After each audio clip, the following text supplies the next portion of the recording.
I think earlier when we were talking about it, we kind of called it like not being dictators. Yeah, I think we said that, yeah. We don't want to be dictators, but yet we come across like dictators if we just say, we do. Here's a tool. If we say you need to do it exactly this way and exactly this method with exactly these things. Yeah, with no reasoning for why, but just do it.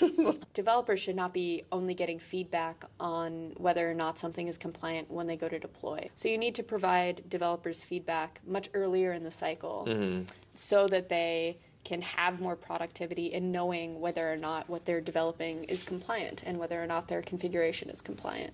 I just want to say thank you for all the love you showed Shilpi and I at Kubecon EU in Amsterdam, as well as RSA in San Francisco over the past couple of weeks. I cannot be grateful enough that you're showing so much love to us. You've supported us to grow on social media and on Spotify and all these podcast platforms. So thank you so much for all the love and support you showed us. Thank you so much for coming and saying hello and taking selfies with us. And some of you were grateful enough to come on my daily vlog, which I post on LinkedIn and Twitter. Thank you so much for being part of our life and making it what it is today. All right, let's get to the episode before I get emotional. Hello and welcome to another episode of Cloud Security Podcast. In today's episode, we have another recording from Kubecon EU, where we spoke to Eve from the NYTimes. Eve was talking about OPA, ArgoCD. Yes, those are real people. I'm just kidding. They're not real people. They're just softwares that you can use to improve your CICD pipeline and integrate security into it. The talk was primarily focused on how you can have a developer-first security while including security in the CICD pipeline like ArgoCD, OPA. How can you do it before it comes into the pipeline, a pre-commit stage? There's a lot more nuance to just doing integration of security, and Eve was kind enough to share what Eve was going to talk about. So if you are listening to conversation later on, definitely feel free to share your experience with us, or if you have any gaps that you've identified that we should talk about, definitely share that with us as well on our YouTube, LinkedIn as a comment, or just feel free to reach out through us, our website. It's always a pleasure to hear from you on how we can keep improving this. If you know someone who's trying to learn about OPA or Argo CD and how CICD can be improved by using security, definitely share this episode with them. If you're listening to this for the second or third time, you know what you do. Hit the subscribe or the follow button on our audio platforms like iTunes, Spotify, Google Podcasts, or our video platforms like YouTube, LinkedIn. By the way, on YouTube, we're about to hit 10K. I would really appreciate if you can subscribe over there, because we want to hit the 10K and maybe even 20K, because that just lets people know that, hey, what we're creating over here is valuable and would be helpful for you as well, and maybe a future you who listens to the Cloud Security Podcast. That's all I wanted to say for the episode. I hope you enjoyed this episode. We'll come back with another Kubecon special in the next few days, and I will talk to you then. Enjoy this episode. Peace. Hello and welcome to Kubecon EU edition of Cloud Security Podcast. And today we're talking about something interesting. OPA, which is not my best friend, but more than my best friend at this point in time, should be a best friend for cybersecurity people. But for this, we have Eve. Hi, Eve. How are you? Hello. I'm good. How are you? Good. Thank you for coming on the show. Of course. For people who don't know who Eve is, if you could just tell us a bit about yourself, what got you into this whole cloud native Kubernetes kind of space? I accidented my way into the cloud space. I have a background in mathematics, so I have my degree in mathematics, and I wanted to do something related to that. I originally went into data analysis and data engineering. From there, got into database configuration. I was at a very small company. Someone left, and my boss figured that I was close enough to DevOps. So I became the DevOps person. I kind of taught myself Kubernetes to a point, and then moved to the NYTimes, where I am now. Much smaller fish, much bigger pond. I've learned from some really excellent people, and from there I've really moved into CICD in the cloud, Argo CD, which is a cloud-native technology. Yeah. And that's how I'm here. Awesome. And is this your first KubeCon, out of curiosity? This is my second KubeCon. I went to North America in Detroit this year, or last year. And how was that compared to this? I guess, what's your analysis so far? I like this one because being in Amsterdam is really cool. I think there might be more people here than were in Detroit. I think Detroit sold out of all of the hotels. There were no hotels in Detroit. There were here, I think, because Amsterdam is a big city. But I think in terms of the people, much the same, booths offering talks, all very interesting, all kind of cutting-edge cloud-native technologies. Yep. Awesome. And talking about technologies, your talk, what is it called, and what can people expect from the talk when they listen to it? So the talk is called automating configuration and permissions testing for GitOps with OPA Conftest. Yeah. And it's kind of half tutorial, half how we implemented OPA, the Open Policy Agent. They have a utility called Conftest, which allows you to write policy checks on structured configuration data to be used locally or in the CI process without connecting to a Kubernetes cluster, so they can be used offline, which can also be a security concern. You don't have to connect to the cluster to run them, but helps people ensure that their code and their configuration is compliant before they merge it into a repository and it's deployed to the cloud. Oh, right. And I think maybe we should define a few of these terms, because Sure. I think some people may just were like, oh, I guess I know what GitOps is. I know what OPA is. So what is GitOps for people who maybe have never heard of it? Sure. GitOps is an operational framework that works on the idea that you have a single source of truth. So I think a lot of people have run into manually configuring infrastructure, manually changing something. Maybe it's documented somewhere. But then you go to deploy something and everything breaks because, well, prod doesn't look like you thought it looked. And GitOps aims to reduce this. It aims to reduce what's called configuration drift, which is when the live version of your application or infrastructure drifts from whatever written down descriptive version that you have. So instead of someone manually going and creating an EC2 instance, you have Terraform doing that. You have that declaratively in your quote-unquote single source of truth repository, and the live state reflects what your declarative state is. Ah, interesting. And you also mentioned Argo CD as you're Yes. talking about CICD. What is that? Argo CD is a continuous delivery tool for Kubernetes that operates on GitOps principles. So most people think of CICD as you push from your local machine to Git to, and then CI pushes to wherever you're deploying. Yep. Instead of this, Argo pulls from your repository. So you give Argo your repository, Argo watches that repository for changes and syncs those changes to the live cluster deploying your app. Which then links back to the GitOps you were talking about as well, which is basically the framework that kind of decides. Yes. So Argo works on GitOps principles of you have your configuration declaratively defined. Argo takes that configuration and applies it just as you've written it.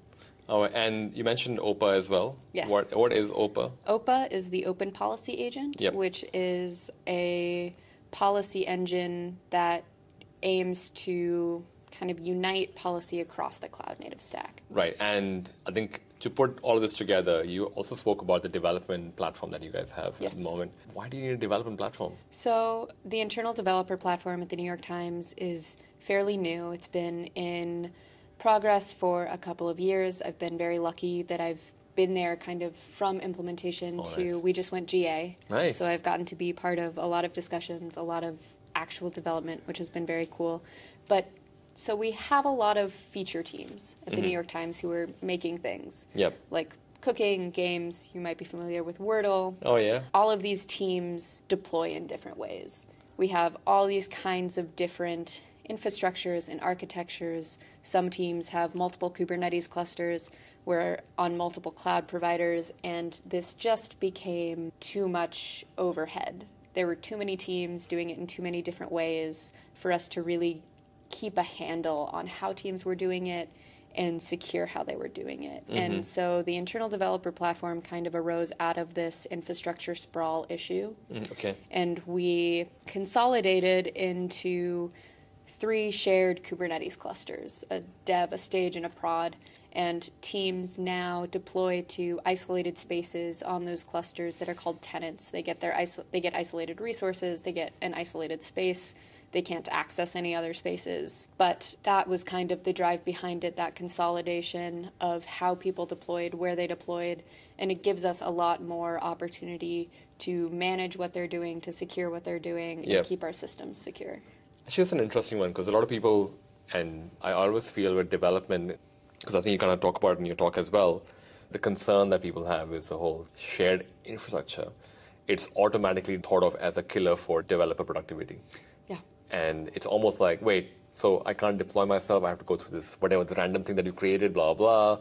And we were talking offline earlier about the whole analogy that we as security people or us as a technology business, we can make a platform, we can make an option available, but then at the end of the day, it's still up to the developers to adopt it. Now, the security concern that you called out for, I guess, you having a platform which is for shared infrastructure, is there any other concern or maybe a challenge that you had to come across outside the whole, hey, shared infrastructure, people are getting frustrated? What other challenges were things that you had to overcome? There was quite a challenge, and I didn't work on this directly, so I'll do my best. But there was a challenge with the kind of Argo that we're using. So we're using what's called the hub and spoke architecture. So you have one Argo control plane that's deploying to multiple clusters, that's deploying to multiple places. If that gets compromised, the whole thing goes down. Like, you can deploy anywhere, right? Yeah. So there was a lot that went into, and two of my colleagues did a talk on how we secured Argo against that. Oh, it nice. involves, I think we tied it to IAM roles in AWS instead of using the traditional service account to kind of pare down the permissions and scope and access. But that's one major consideration, is you have a smaller attack surface, it's easier to attack. Interesting. And to what you called out over there, which is fairly a lot of people, that's what scares them about having a single CI/CD pipeline, that to your point, you access once, now you can deploy to any way you want, you can update anything you want, because technically that is a single source of truth, or at least supposed to be. And then the whole conversation about software supply chain, the supply chain being the CI/CD pipeline, that makes it kind of even more interesting. What were some of the feedback concerns that you had as well with, I think when I was reading your talk, you had security, developer autonomy, and feedback as three kind of considerations that were challenges.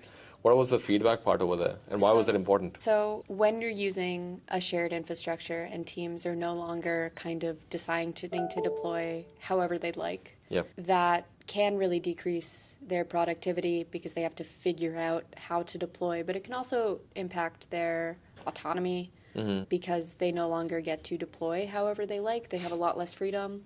And so I think it's a balancing act in being very careful about your security, but not being overly prescriptive. I think earlier when we were talking about it, we kind of called it like not being dictators. Yeah, I think we said that, We don't want to be dictators, but yet we come across like dictators if we just say, we do. Here's a tool. If we say you need to do it exactly this way and exactly this method with exactly these things. Yeah, with no reasoning for why, but just do it. But so another tool that we're using that is from the open policy agent from OPA is called Gatekeeper. Right. And Gatekeeper is a Kubernetes admissions controller that intercepts API requests and persists those requests only if they comply with policy. And you can also mutate them, but generally it does what it says on the box. It's a gatekeeper. It gatekeeps.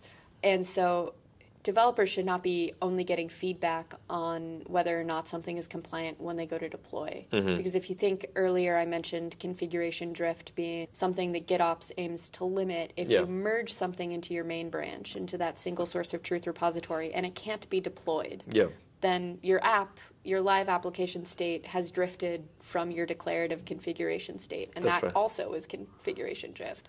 So you need to provide developers feedback much earlier in the cycle so that they can have more productivity in knowing whether or not what they're developing is compliant and whether or not their configuration is compliant.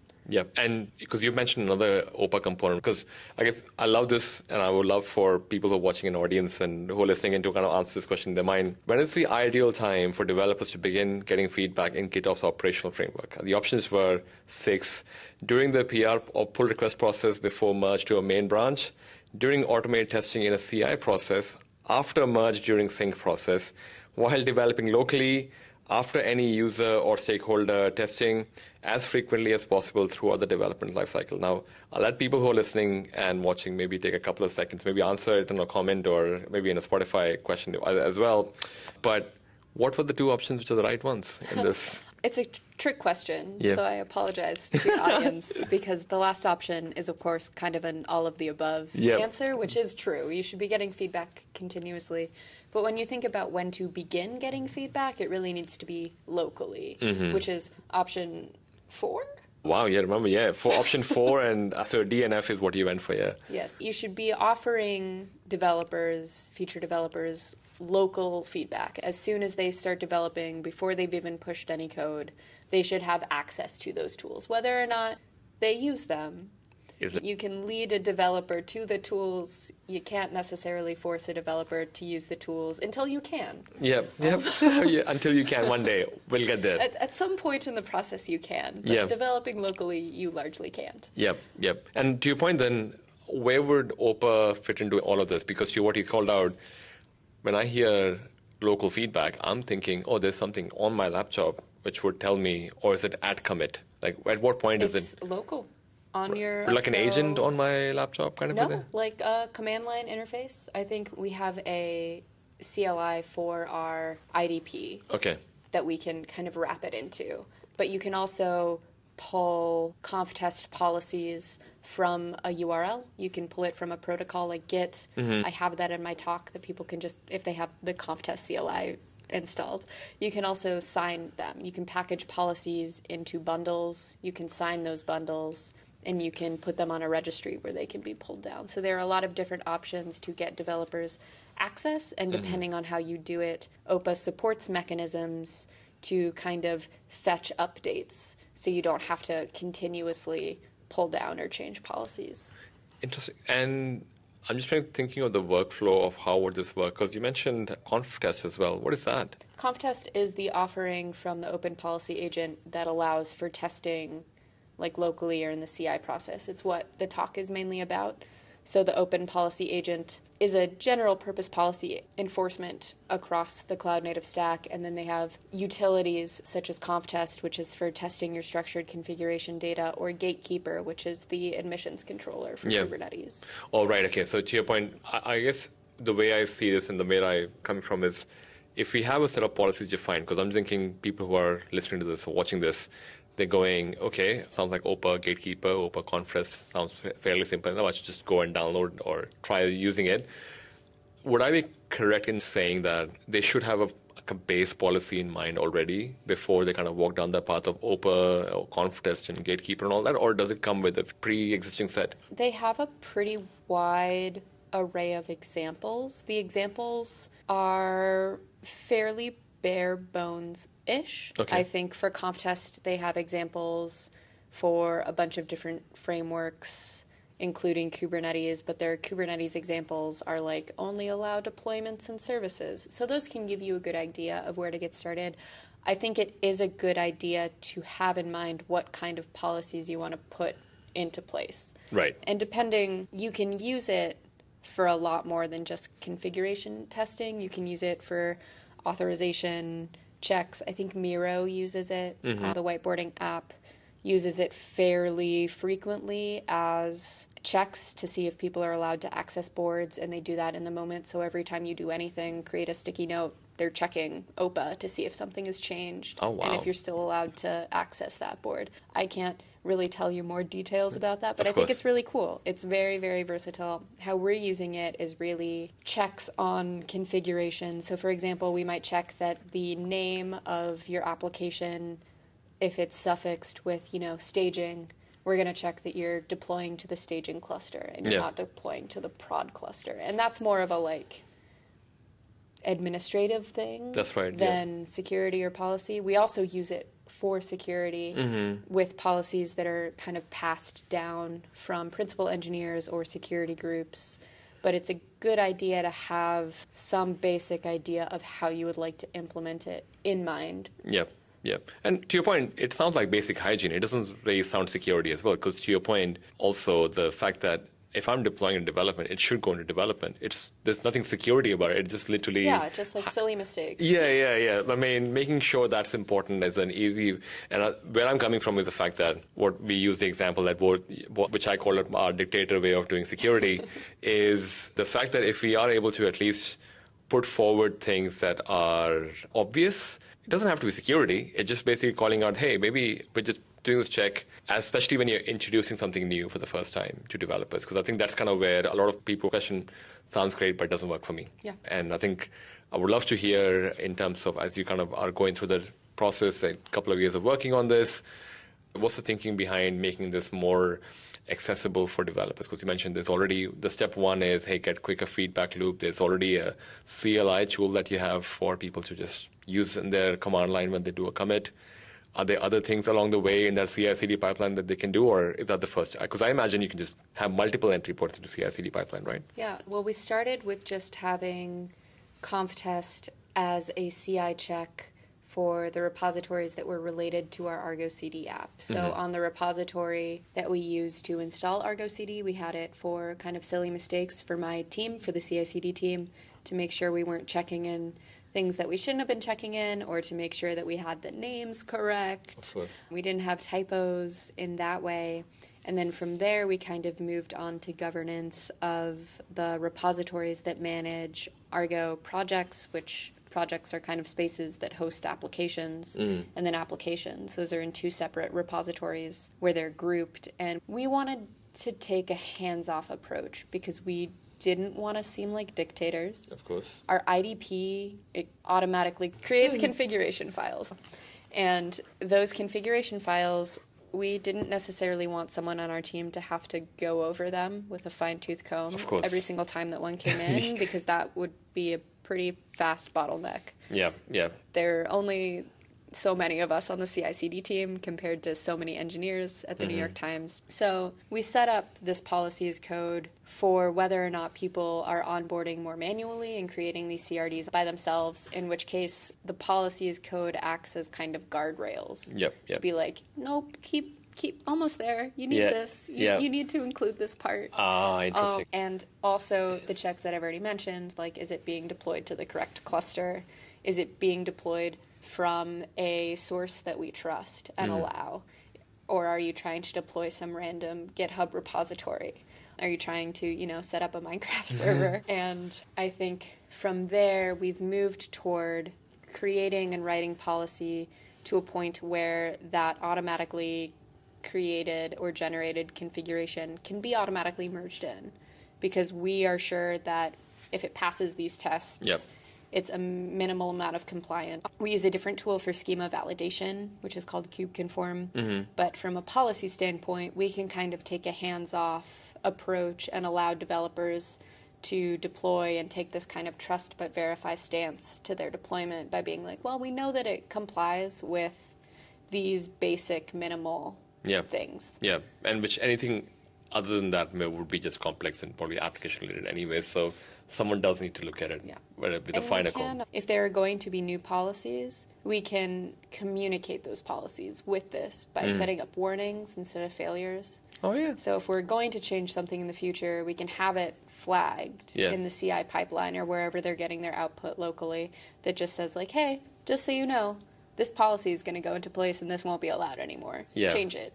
Which is much easier and more easily accessible than putting it in some internal documentation or a Slack message or an email that no one will check. And then for weeks after, you'll be like, why did this stop working? I love the fact that the focus is more on being where the developers are and taking that as an approach rather than, hey, we're just going to come up with a bunch of alerts and just throw it at the developer and hope for the best after that, I guess. I'm curious, was the Argo CD and OPA clearly sounds like cloud native enabled a lot of this, just made it easy. Is the Kubernetes deployment that you guys have, is that more for managed or like a self-hosted one? The reason I asked that question is, were there challenges from the public cloud space that where you had to fill the gaps yourself? Because Argo CD, I'm sure they have their own CI/CD pipeline, but you guys chose Argo CD for a specific reason, I imagine. Yeah, we are not using any enterprise version of these cloud-native apps. The CICD team owns and configured Argo. We have a specific team that owns and manages our shared Kubernetes clusters. One of them also gave a talk at CiliumCon. Oh, nice. Yesterday. Oh, yeah, yesterday, a located event about how we've used Cilium for more security. Network security, But we do host on US EKS. So these are EKS clusters, but we have enough engineers in our operations that we are lucky enough to get to do it all ourselves. Wow. Because I always feel there's limitation with the public cloud provider in terms of how much flexibility that you have. And it's pretty awesome to know that you guys have developers who can probably build their own Kubernetes and manage it as well. What would be one thing you would recommend for people who are listening to this and thinking about, what she said makes sense? I'm going to do this today, what would you say would be the baby steps to kind of walk in that direction? Don't do it in one day. Yeah, definitely don't do it Monday. Rome was not built in one day, so you probably don't want to build this Monday as well. I really think the answer to everything is piece by piece implementation. If maybe you set up a Kubernetes cluster today and then you work towards setting up Gatekeeper or Cilium or some other kind of security tool on that cluster, and then moving toward like, well, how are we going to get apps onto this cluster? And then moving toward what can we do to give policy at that onboarding phase, and just kind of shifting it back until you have a whole pipeline of A to B. Yeah, and to your point then, what would you say once you've made the Kubernetes cluster? OPA is a good place to start first, or should people start with the CI/CD pipeline first? As in, should they start with the cluster, or should they start with the CI/CD? Like, is it a chicken and egg situation? I think it should start with CI/CD. Okay. Cool. I think everything you deploy should be checked for compliance first. Yep. And policy, just because it's easier to change something before it's live. Mm-hmm. Yep. And to your point then, because I imagine a lot of people are still trying to learn this as well, how would you describe as a good resource, or what would you describe as a good resource for learning Kubernetes? Because there's a lot of Kubernetes resources, but not much for Kubernetes security per se. Well, how would you describe could be good links or good ways for people to start learning about the space? I think there are a lot of really wonderful free resources on YouTube. Every KubeCon, maybe CNCF hosted event, all of their talks are on YouTube. They go up free several weeks after the event. Yep. And I also think a great place to start is just reading the documentation. Kubernetes has really great documentation. Right, okay. Like fairly consistent and accurate. Fairly consistent, fairly accurate. They have guidelines in place where like people aren't supposed to be like, and easily this can try. You're supposed to assume that it's not easy. Right, okay. And I think everything, Kubernetes, Rego, which is the declarative policy language that OPA uses, all of these things have a learning curve. Okay, right. Once you get over the learning curve, it's easier. Yeah, fair enough. Then a lot of these make sense, or at least made sense for me, and this is what I've heard from other people. Yeah. But I think one of the best ways to learn Kubernetes is to use Kubernetes. You can do that locally. You can do that. A Rancher desktop has a great Kubernetes. Docker desktop supports Kubernetes. So it's easy to spin up a local Kubernetes cluster, start applying things, start looking at how you might secure them. There's always Kubernetes the hard way. Oh, yeah. If you Thanks, Kelsey. want to bootstrap your own Kubernetes cluster, for some reason, I did. And then I got yelled at by my security team that has alerting. Yeah. I was like, who created these? And I was like, it was me. Yeah. I really like Cuba example. And they have a lot of, well, CodeFresh offers several GitOps kind of online certification courses that are very useful to learn GitOps, which is helpful to learn Argo. But I think for all of these, Kubernetes is really the gold standard of cloud native. Yeah, but I guess to your point then, if you're trying to learn this space, even from a security perspective, you probably want to consider Argo CD, OPA, and Kubernetes, because you kind of like, the application is built and deployed into a Kubernetes cluster. Argo CD is a CI/CD pipeline that's deploying everything. OPA becomes that your gatekeeper and policy checker. Cilium becomes that network security component between the clusters, I guess. Yes. So there's still a lot of moving parts that people can actually learn, but great to see so many open source projects coming in as well. And just to be clear, Argo is a CD tool.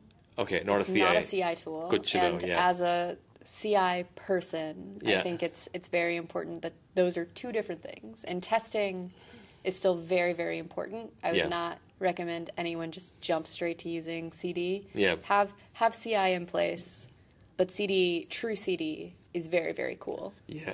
I'm glad you kind of brought that up as well. How would you describe the difference between the two CI/CD? Because a lot of people just do what you said, and I kind of made the mistake myself as well by just calling, it's CI/CD. Argo CD is CI/CD. Other than kind of their names, I think CI is the process in which you test and integrate your code so you make sure it's working.